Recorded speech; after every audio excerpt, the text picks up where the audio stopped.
ay rated SPG. Striktong patnubay at gabay ng magulang ang kailangan. Maaaring may masiselang tema, lengguwahe, karahasan, sexual, horror o droga na hindi angkop sa mga... Nalaman na nga ni Olive na nagpapanggap bilang Jade na buhay nga itong si Emma.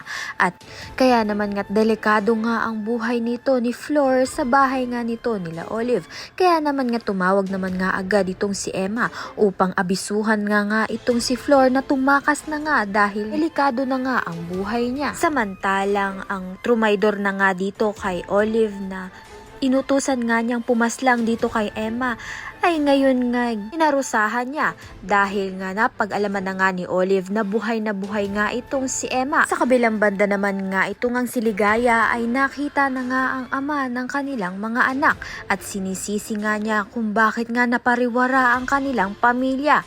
Ngunit andyan naman nga ang magulang nito ni Emma upang tulungan nga siyang maghiganti nga sa maling ginagawa nga nito ni Olive. Malalaman nga natin kung ano pang ang susunod na mga plano nga nito ni Emma dito nga kay Olive. Kaya naman nga't yan at iba pa ang dapat nating pakaabangan. Maraming salamat sa iyong panonood.